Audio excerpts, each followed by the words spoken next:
Hey everyone, what's going on? The Staff here, and I'm coming to you from a different location. That's right, I am at my cubicle at the radio station right now. Let's take a quick look at it, shall we? So, this is the Great Wall behind me.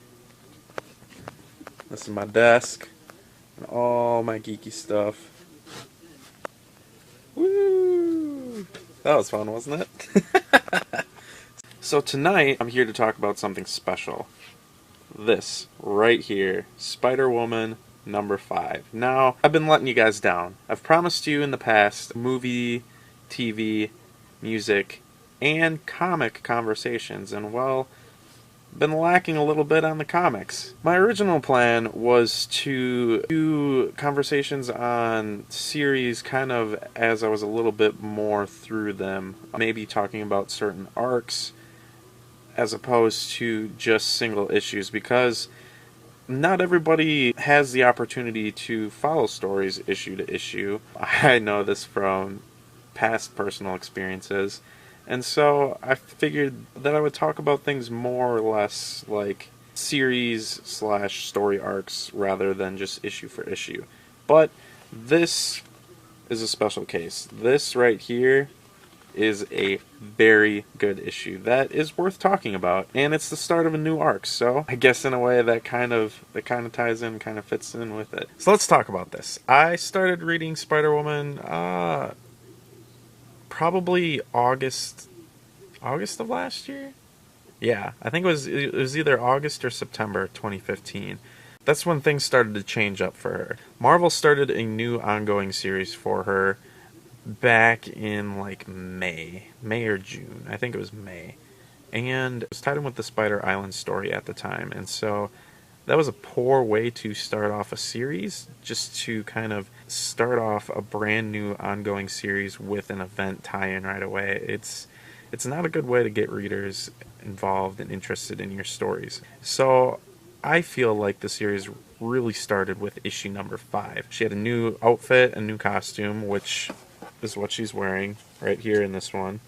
And she quit the Avengers. She decided that she was going to go back to street level. She was going to be her own like private investigator. She teams up with Ben Urich and the Porcupine.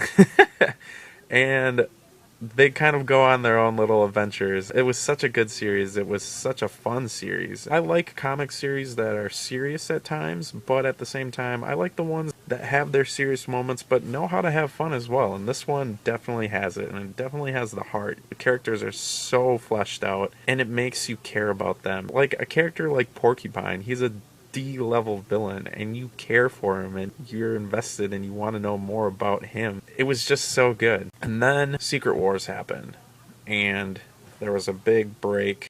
I think she was tied in somehow in there, but they didn't have a series for it. I don't know if she was appearing in a different book or not. I don't really remember. I don't think so.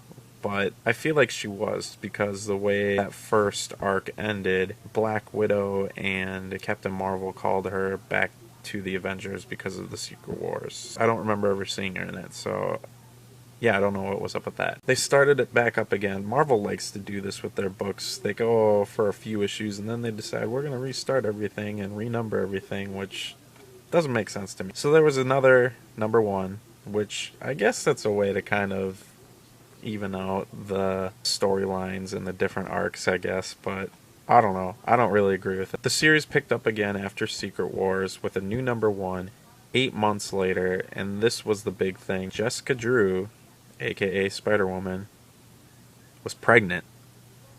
And I was like, whoa, what? It kind of threw me off, and I was a little nervous going into it, but it was really good. Just following this woman who's a superhero, trying to juggle her superhero life while being pregnant, and all the things that ensued. So that arc was really good, which brings us into this new arc, which takes place 4 months after she's had her baby.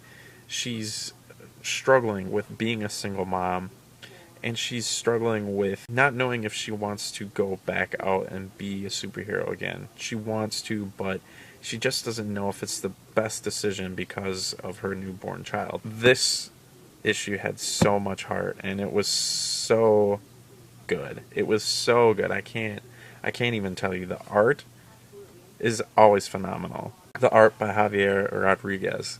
And this story is written by Dennis Hopeless, by the way, too. Let's show you some of my favorite parts of this issue. First off, Clint Barton, Hawkeye. Oh, I love Hawkeye in the comics as of late. Like, Matt Fraction's run, phenomenal. I need to pick up that omnibus at some point, that whole series, because it was just great. It was just fantastic. He makes a guest appearance in this, as well as a few other characters, some of her friends, like She-Hulk, Hellcat, I think her name is. Captain Marvel definitely has been a strong supporting character in the story, especially since she was pregnant. She's Jessica Drew's best friend. She's there to support her, and she's been doing a great job. Porcupine is great with her baby. That was another great moment in this.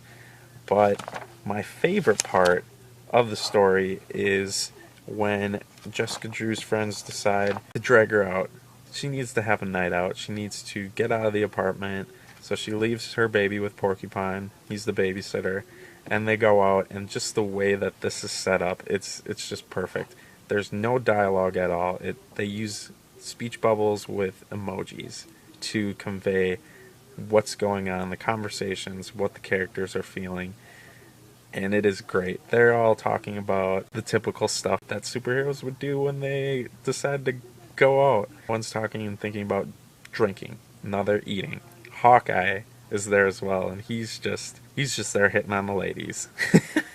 And Jessica Drew is thinking about Porcupine back at home and just imagining all the scenarios that could possibly go wrong with leaving her baby home with him by themselves. And I'll just show you a couple of these pages. Like, look at that. Oh my gosh. It is hilarious. It is hilarious. But my favorite panel in this whole issue is a nod to the funniest comic series I think I've ever read, and that was The Superior Foes of Spider-Man, written by Nick Spencer.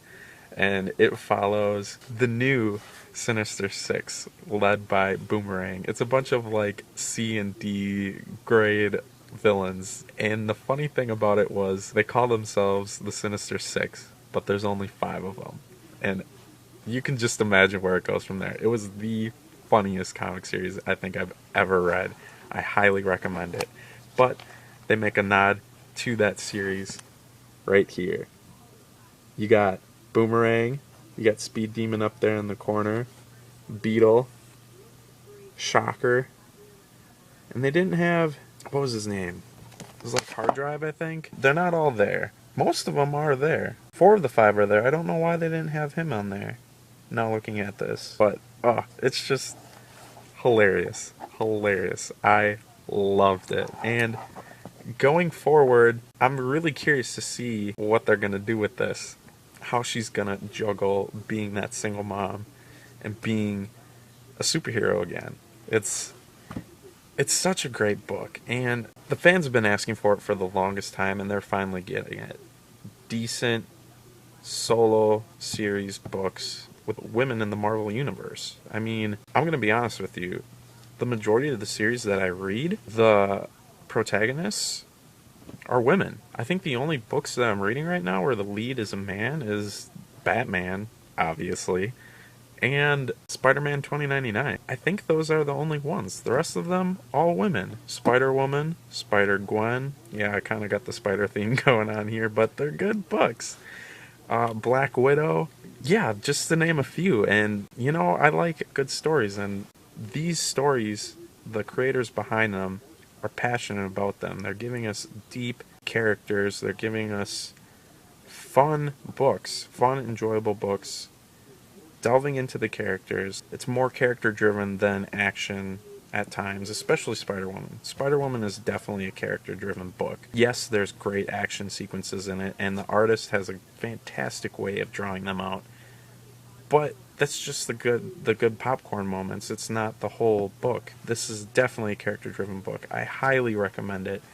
Like I said, they're on issue 5 of their 3rd renumbering now. And it's the start of a new arc. I highly recommend picking this up. The other story arcs are already out in graphic novel form. You can find those at your local comic shop or Amazon if you don't live near a comic shop. I highly suggest checking this out. So, with that, I will wrap this up. Look for more videos up ahead. I'm going to be doing a lot of stuff with Daredevil since season 2 starts. Trying my hardest to get through Jessica Jones, to get up TV talks about that. I'm going to do one on Daredevil season 1. And then next week, Batman v Superman, with lots of videos covering that. So look forward to that. If you like this video, please subscribe. Thank you as always for watching, and I will see you guys next time.